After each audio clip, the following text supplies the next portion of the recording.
Bismillahirrahmanirrahim. Assalamualaikum warahmatullahi wabarakatuh. Halo teman-teman TKJ 1 dan 2 ya. Semoga teman-teman dalam keadaan sehat selalu dan tetap semangat di masa pandemi ini. Sebelumnya, perkenalkan, nama saya Lutfi Nur Prabowo. Saya PPL dari UNES, jurusan Pendidikan Teknik Bangunan. Pada kali ini kita akan membahas materi pembelajaran tentang sifat-sifat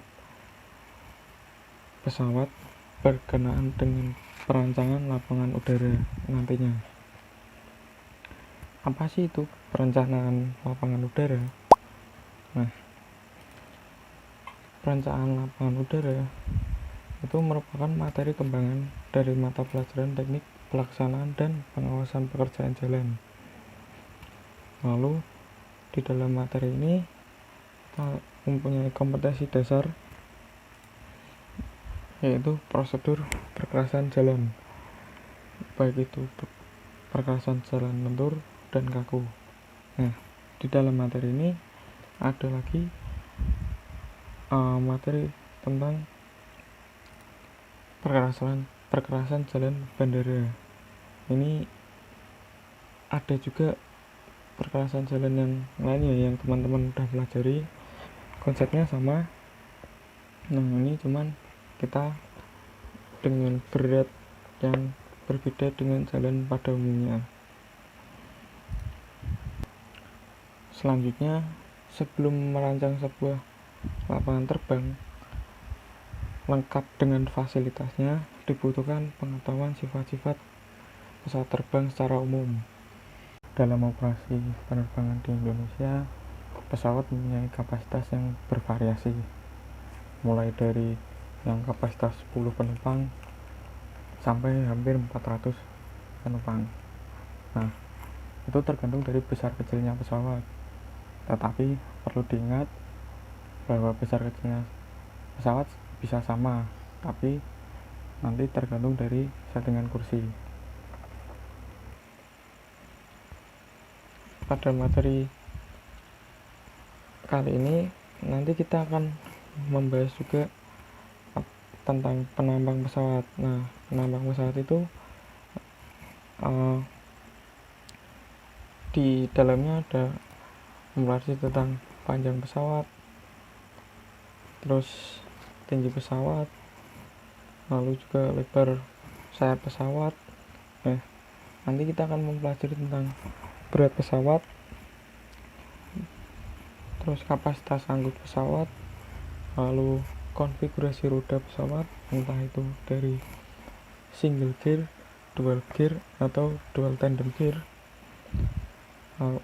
Itu materi-materi yang pelajari itu nanti akan menentukan panjang runway pesawat, lebar taxiway, dan lebar apron. Setelah mengetahui itu semua, itu nanti kita tahu kekuatan perkerasannya seberapa. Itu tadi sedikit menyinggung materinya, lalu kita akan masuk ke dalam materinya. Yang pertama ada penambang pesawat. Penambang pesawat itu bisa kita lihat itu ada nose gear atau roda depan pesawat, lalu main gear itu roda belakang pesawat. Di antara nose gear dan main gear itu disebut dengan wheelbase. Jadi jarak ini nanti akan mempengaruhi ukuran lebar taxiway yang akan direncanakan. Selanjutnya ada panjang pesawat. Panjang pesawat ini diukur dari ujung depan pesawat sampai ujung ekor belakang pesawat.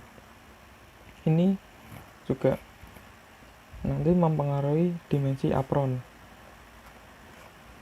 Selanjutnya ada tinggi pesawat. Tinggi pesawat diukur dari muka lapis jalan sampai ke ujung paling tinggi ekor pesawat. Nah, ini juga nanti mempengaruhi dimensi apron dari runway.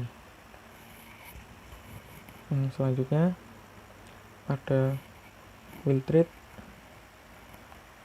ada wingspan. Nah, wingspan itu lebar sayap, dihitung dari ujung kiri pesawat, sayap kiri pesawat sampai ujung kanan sayap pesawat. Nah, ini juga mempengaruhi lebar taxiway yang akan direncanakan nanti. Selanjutnya ada wheel tread. Wheel tread itu jarak as roda utama kanan ke as roda utama kiri. Ini juga mempengaruhi lebar taxiway nantinya.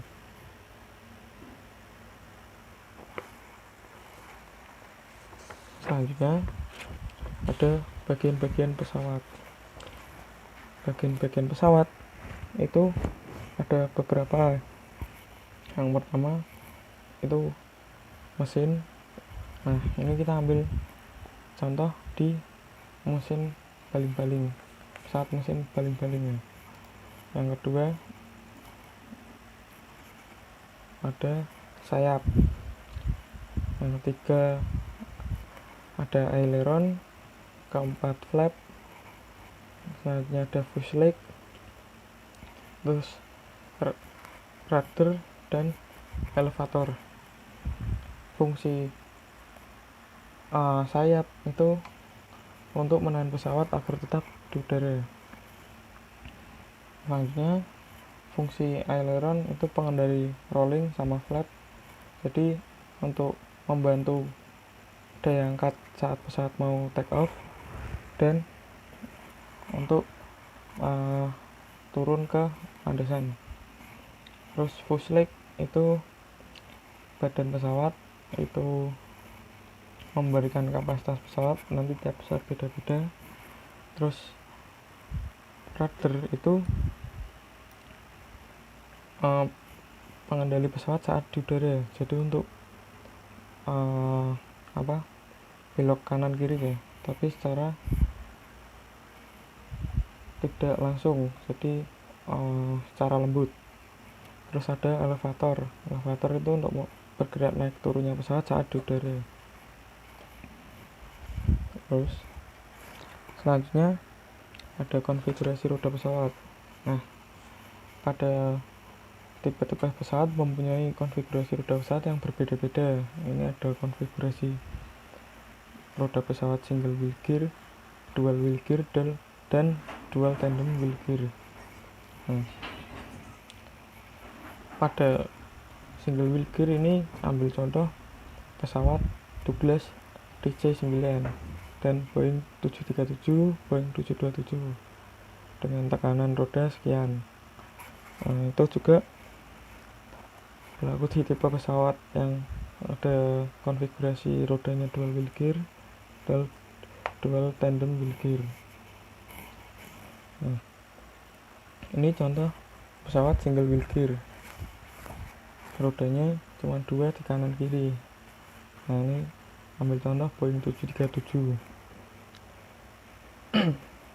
Selanjutnya contoh pesawat dengan dual wheel gear itu ada Boeing 720B. Nah, ini bisa dilihat di sini rodanya kanan kiri, yang pada sisi kiri dan kanannya ada 4 roda. Lalu ada contoh pesawat dengan dual tandem wheel gear itu Boeing 747. Ini keseluruhan ada 4 gear ya, 4 main gear. Nah, ini di tiap gearnya bisa sekitar 4 roda. Lalu ini ada karakteristik pesawat terbang komersial yang ada di Indonesia.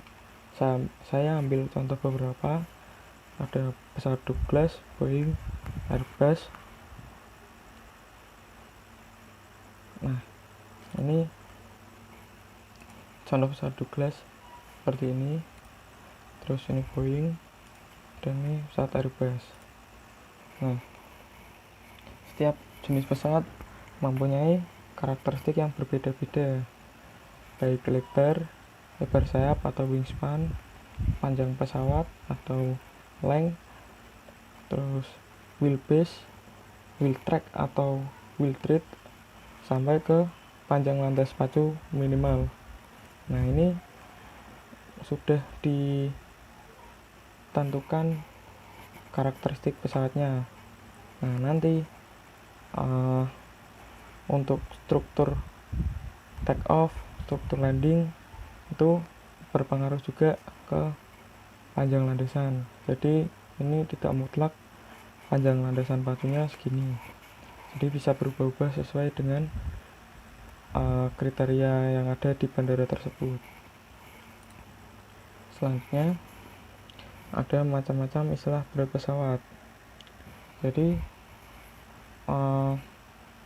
untuk perencanaan landasan itu perlu mengetahui macam-macam istilah berat pesawat.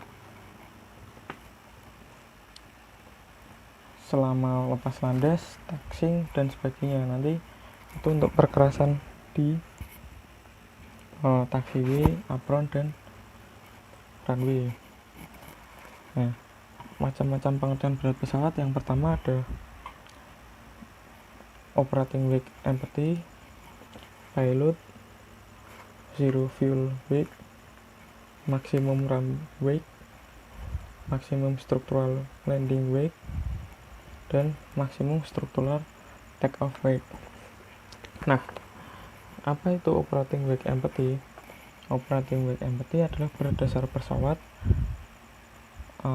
di mana sudah termasuk kru dan peralatan pesawat, tetapi belum dengan penumpang maupun barang-barang yang dibawa, belum juga BBM untuk melakukan perjalanan dan BBM cadangan. Yang kedua ada payload atau muatan. Nah, payload atau muatan ini tiap maskapai berbeda-beda. Nah, ini mau dibanyakin ke penumpang atau dibanyakin ke barang sesuai dengan ketentuan maskapai. Selanjutnya ada zero fuel weight. Zero fuel weight itu berat spesifikasi pesawat, di mana berat operating weight empty ditambah berat payload ditambah berat BBM perjalanan. Nah, ini menghasilkan berat zero fuel weight. Selanjutnya ada maximum run weight.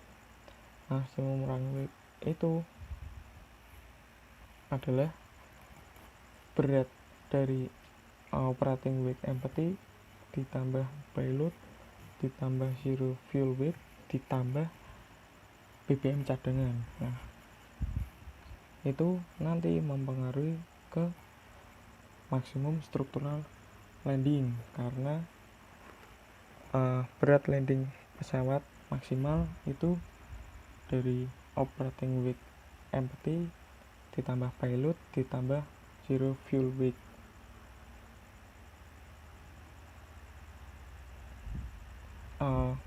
Bukan zero fuel weight ya, ditambah beban BBM cadangan. Nah, karena BBM saat perjalanan itu sudah berkurang, jadi saat landing itu tinggal sisa BBM perjalanan dan BBM cadangan. Yang selanjutnya maksimum struktural take off weight. Nah, ini adalah berat maksimal pesawat untuk melakukan take off. Ini adalah berat pesawat dasar ditambah payload ditambah zero fuel weight ditambah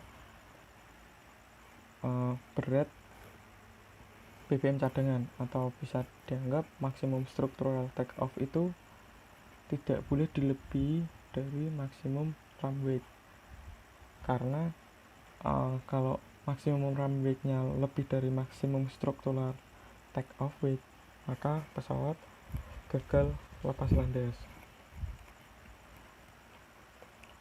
Selanjutnya, untuk bahan bakar pesawat itu terdiri dari dua komponen, yaitu bahan bakar pesawat untuk perjalanan.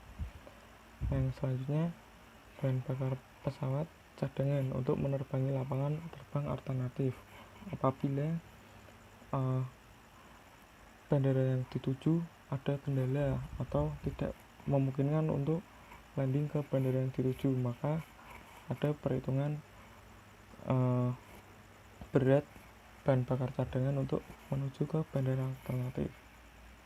Nah, bahan bakar itu tergantung jarak yang akan ditempuh pesawat, ketinggian jelajah, dan payload atau berat yang dijual untuk penumpang maupun barang. Nah, bahan bakar cadangan itu tergantung jarak terbang dari bandara yang dituju ke bandara alternatif. Dan kalau untuk penerbangan internasional itu ditambah BBM untuk pulang lagi ke bandara asal. Nah, di sini kita bisa simpulkan bahwa berat pesawat itu terdiri dari operating weight empty dan 3 komponen, yaitu payload, bahan bakar perjalanan, dan bahan bakar cadangan. Selanjutnya, presentase berat pesawat bila dilihat dari jarak itu untuk jarak pendek operating weight empty-nya 66%, payload 24%, BBM perjalanan 6%, BBM cadangan 4%. Dan jarak jauh itu operating weight empty-nya 44%, payloadnya 10%, BBM perjalanannya 42%, BBM cadangan 5%. Nah, ini disimpulkan bahwa jarak tempuh pesawat semakin jauh maka bahan bakarnya semakin meningkat. Di lain pihak, bagian payloadnya menurun. Jadi semakin jauh, semakin persentase BBM-nya semakin tinggi dan persentase payloadnya semakin rendah. Kalau untuk jarak pendek, persentase payloadnya lebih tinggi dan persentase BBM-nya lebih rendah. Itu. Lalu ke berat statik pada main gear dan nose gear. Nah, pembagian beban statik antara roda pendaratan utama atau main gear dan nose gear tergantung pada tipe pesawat dan tempat pusat gravitasi pesawat. Nah, batas-batas pembagian beban disebutkan pada buku petunjuk tiap-tiap pesawat. Itu perhitungannya sudah ada dari pabrik saat membeli pesawat. Nah, untuk hitungan meratanya direncanakan kekuatan landasan itu dianggap bahwa 5% beban pesawat diberikan kepada nose gear dan 95% diberikan kepada main gear. Nah, apabila ada 2 main gear, maka di setiap main gearnya itu dibagi 47,5% atau setengah dari 95%. Lalu, pengaruh kemampuan pesawat terbang terhadap panjang landas pacu dalam perencanaan geometrik. Yang pertama, itu untuk menghitung panjang landasan pacu itu dalam perencanaan geometrik ada kecepatan awal untuk mendaki. Yang kedua, ada kecepatan putusan. Yang ketiga, ada kecepatan rotasi. Keempat, ada kecepatan angkat. Kelima, ada jarak lepas landas.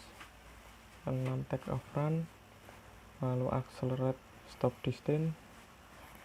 Lalu ada stop way dan ada clear way. Langsung ke gambar. Yang pertama itu ada kecepatan awal untuk mendaki atau initial climb out speed. Nah, di sini di poin A ini dilihat adalah kecepatan minimum pilot untuk melakukan penerbangan di ketinggian 10 meter di atas landasan pacu. Yang kedua, ini ada kecepatan putusan atau decision speed, yaitu kecepatan pilot untuk mengambil keputusan apabila mesin mengalami kegagalan pada batas runway yang ditentukan. Jadi apabila pesawat melaju dari sini, ternyata sampai titik sini pesawat mengalami kecepatan yang kurang dari yang ditentukan, maka dari sini ke sini, dari titik ini ke sini, pilot harus melakukan keputusan untuk gagal landing. Selanjutnya ada kecepatan rotasi atau rotation speed. Nah, ini adalah kecepatan pilot untuk mengangkat hidung pesawat untuk pada saat sudah mencapai titik runway yang ditentukan. Jadi apabila pesawat melaju dari sini, sebelum sampai sini atau maksimal sudah sampai titik ini, pesawat harus sudah mengangkat hidung pesawat. Nah, apabila tidak bisa mengangkat, itu nanti kembali ke sini lagi, berarti pilot akan menggagalkan proses take off. Selanjutnya ada kecepatan angkat atau lift off speed, yaitu kecepatan pilot untuk mengangkat seluruh badan pesawat dari landasan yang saat sudah sampai di titik runway yang ditentukan. Jadi setelah sudah sampai titik ini C, nah dari C ini titik sampai titik D, pesawat harus sudah naik ke titik A. Selanjutnya ada di poin E, yaitu jarak lepas landas atau take off distance. Poin E ini adalah jarak horizontal pesawat untuk melakukan lepas landas dari take off ditambah ke safety way, yaitu clear way dan stop way. Selanjutnya di poin F ada take off run, yaitu jarak horizontal pesawat untuk melakukan lepas landas. Lalu ada di poin G, itu ada accelerate stop distance, yaitu jarak horizontal pesawat untuk melakukan landing. Jadi pesawat ini landing dari sini, maksimal untuk sampai stop way pesawat sudah berhenti. Nah, ini ada poin H, yaitu stop way, itu perpanjangan landasan digunakan untuk menahan pesawat pada waktu landing maupun gagal lepas landas. Nah, ini waktu pesawat landing, kalau dari accelerate stop distance tidak sampai, masih bisa di stop way. Nah, untuk gagal take off tadi juga dijelaskan bahwa stop way dan clear way itu untuk mengantisipasi gagal landing. Selanjutnya ada clear way di poin I. Clear way itu adalah bagian yang tidak diberikan perkerasan dan kemiringannya tidak boleh dari 1,25%. Nah, ini untuk safety area ya, jadi panjangnya tidak boleh lebih dari setengah panjang take off way. Selanjutnya ada lingkungan lapangan terbang. Lingkungan lapangan terbang ini juga mempengaruhi panjang landasan. Yang pertama itu ada temperatur, ketinggian altitude atau elevasi lapangan terbang dari muka laut, kemiringan landasan pacu, angin permukaan, dan kondisi permukaan landasan. Nah, dalam perhitungan panjang landasan pacu ini memakai standar dari ARFL atau Aeroplane Reference Flight Length. Itu menurut dari International Civil Aviation Organization. Nah, ARFL ini adalah landas pacu minimum yang dibutuhkan untuk lepas landas pesawat pada maksimum take off weight. Nah, ini juga berlaku untuk elevasi permukaan laut standar, kondisi standar atmosfer juga, keadaan tanpa angin yang bertiup kencang, dan landas pacu tanpa kemiringan atau kemiringan 0. Nah, ini sudah ada standarnya di International Civil Aviation Organization. Nah, yang pertama ini ada temperatur. Temperatur itu kalau temperaturnya tinggi maka dibutuhkan landasan yang lebih panjang. Sebab temperatur yang tinggi nanti density udaranya rendah, maka menghasilkan output dorong yang rendah juga. Nah, standar temperatur yang dipilih dalam di atas muka air laut itu adalah 59 derajat Fahrenheit atau 15 derajat Celcius. Yang kedua ada elevasi lapangan atau bisa disebut dengan ketinggian altitude. Nah, rekomendasi dari International Civil Aviation Organization bahwa RFL bertambah sebesar 7% setiap kenaikan 300 meter dihitung dari muka air laut. Selanjutnya ada kemiringan landasan pacu. Nah, kemiringan landasan ke atas itu memerlukan panjang runway yang lebih ketimbang landasan yang datar atau yang menurun. Anggap saja pesawat itu nanjak, maka untuk take off dia lebih memerlukan runway yang lebih panjang. Nah, kriteria kemiringan maksimal itu 1,5%.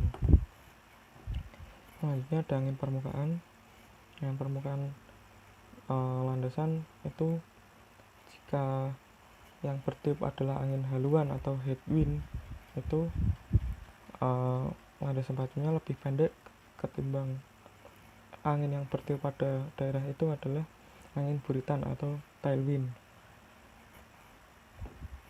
Selanjutnya ada kondisi permukaan landasan. Ini jelas apabila landasan pacu terdapat genangan air tipis atau standing water, maka sangat dihindari untuk mengoperasikan pesawat, karena standing water itu menghasilkan permukaan yang sangat licin bagi roda pesawat dan membuat daya pengeremannya jelek. Lalu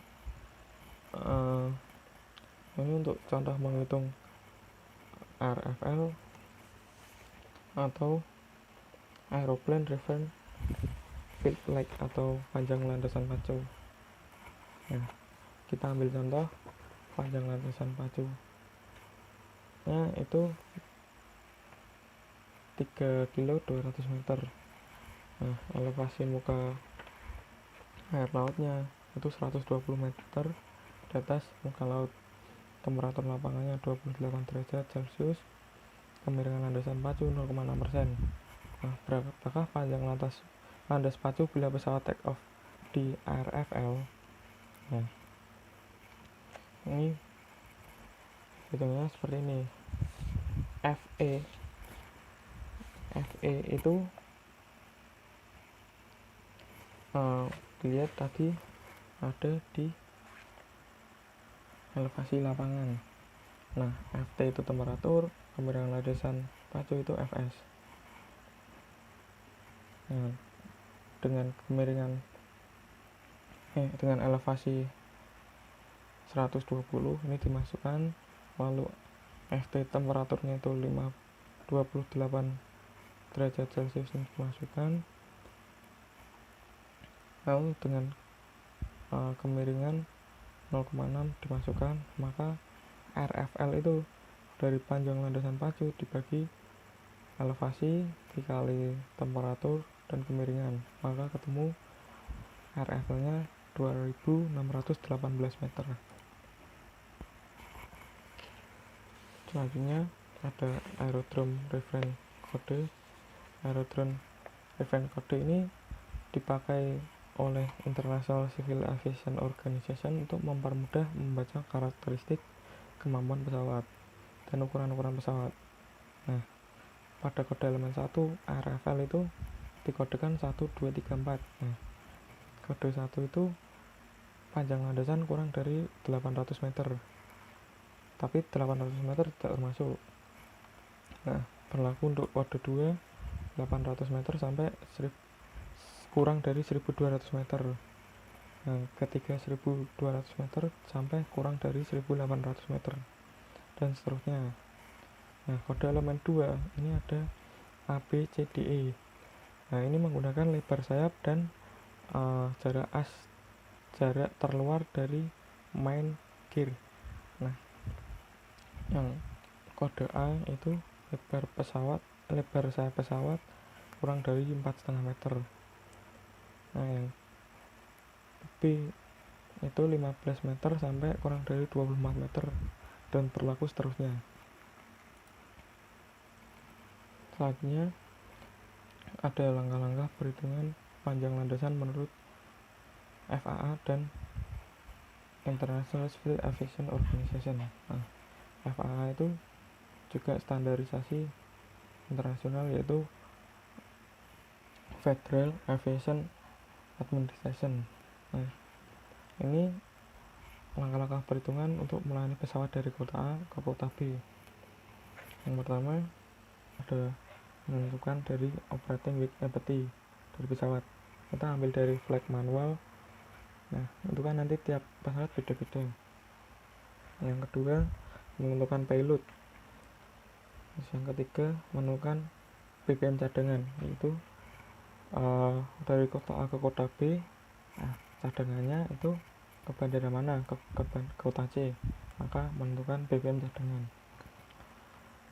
Yang keempat itu berat 1 atau berat operating weight empty ditambah berat payload ditambah berat BPM cadangan, itu adalah berat landing pesawat di kota B, karena landing weight tidak boleh melebihi maksimum struktural landing weight. Nah, yang kelima hitung kebutuhan BPM untuk penerbangan dari kota A ke kota B. Yang keenam take off weight itu didapat dari hasil dari hitungan nomor 4 ini ditambah dengan nomor 5 atau kebutuhan BPM. Nah, itu adalah berat take off pesawat yang tidak boleh melebihi dari maksimum struktural take off weight. Lalu selanjutnya menentukan temperatur, angin permukaan, kemiringan landasan, dan ketinggian lapangan terbang. Lalu yang terakhir adalah ini data yang udah di atas ini dipertimbangkan dengan data yang disahkan oleh FAA. Nah, itu untuk menghitung panjang landasan pacu.